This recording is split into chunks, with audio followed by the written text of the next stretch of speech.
السلام علیکم ورحمۃ اللہ تعالی وبرکاتہ۔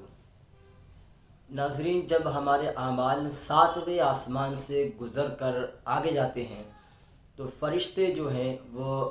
اللہ رب العزت کی بارگاہ میں عرض کرتے ہیں، الہ العالمین، یہ خالص اور مخلص تیرے لیے پیش کیا جا رہا ہے، بھیجا جا رہا ہے۔ اللہ رب العزت فرماتا ہے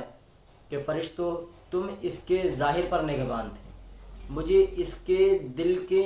اسرار کا علم ہے۔ یہ تو خالص میرے لیے عبادت نہیں کرتا تھا، بلکہ اس کا دھیان میرے غیر کی طرف تھا، تو اس پر میری لعنت ہے۔ جب اللہ رب العزت اتنا فرماتا ہے کہ اس کا دھیان میرے غیر کی طرف تھا اور اس پر میری لعنت ہے، تو فرشتے عرض کرتے ہیں، مالک جب تیری لعنت ہے تو ہم سب کی لعنت ہے۔ پھر ملائکہ کی بھی لعنت ہوتی ہے، یہاں تک کہ زمین آسمان اور جو کچھ ان کے درمیان ہے ان سب کی اس شخص پر، اس پر لعنت ہوتی ہے۔ پھر کتنی بڑی بات ہے کہ ہمارے اعمال کرتے وقت ذہن غیر کی طرف گیا تو پھر ہمارے اعمال قبول نہیں ہوں گے، بلکہ اللہ رب العزت کی لعنت پڑے گی، اور پھر ملائکہ کی بھی پڑے گی، اور جو کچھ زمین و آسمان میں ہے ان سب کی لعنت پڑے گی۔ اتنا ہونے کے بعد اب سوچو، کون انسان سوچے گا کہ اب وہ بچ سکتا ہے؟ ہمارے ذہن میں بھی، آپ کے ذہن میں بھی یہی سوال آئے گا کہ اگر اتنی زیادہ خالص عبادت اور اتنے زیادہ خالص عمل کس طریقے سے ہم کر سکتے ہیں؟ ایسی حالت میں تو نجات بہت مشکل ہے، یہ کیسے ہم کر سکتے ہیں؟ سیم یہی سوال حضرت معاذ رضی اللہ تعالیٰ عنہ نے حضور صلی اللہ علیہ وسلم کی بارگاہ میں عرض کی حضرت معاذ رضی اللہ تعالیٰ عنہ نے، یا رسول اللہ، پھر تو نجات مشکل ہے، کیونکہ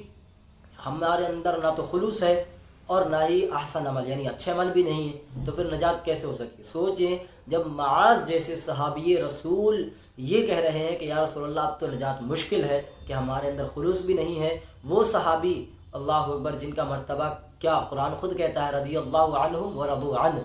اللہ ان سے راضی ہے، تو پھر وہ جماعت ہے، ان کے ایک فرد حضرت معاذ رضی اللہ تعالیٰ عنہ کہہ رہے ہیں کہ نجات مشکل ہے، پھر ہم لوگوں کا کیا حال ہوگا؟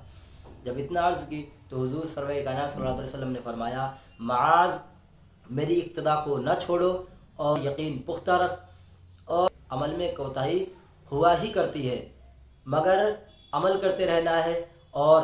اس کے اندر اخلاص رکھنا ہے، اور اخلاص کے ساتھ عمل کرتے رہنا ہے، اور اپنے بھائی سے گلہ نہیں کرنا ہے، اور اپنے آپ کو اچھا نہیں جاننا ہے، اور دنیا کے عمل کو آخری امور میں داخل نہیں کرنا ہے، تاکہ تجھے دوزخ کے کتے پھاڑ نہ دیں۔ اللہ اکبر، سوچو، اتنا سخت معاملہ ہے، ہمارے اعمال قبول اتنے مرحلوں کے بعد ہوں گے، اور ہمارے اعمال کا آج حال کیا ہے؟ آج ہمارے اعمال کا حال کیا ہے؟ اللہ اکبر، ہمارے اعمال تو اس لائق بھی نہیں ہیں کہ ہم کسی انسان کے سامنے پیش کر سکیں کہ ہاں ہم نے یہ کیا ہے، تو پھر جب کسی انسان کے سامنے پیش کرنے کے لائق نہیں ہے تو ہمارے اعمال اللہ رب العزت کی بارگاہ تک کیسے کر کے پہنچیں گے؟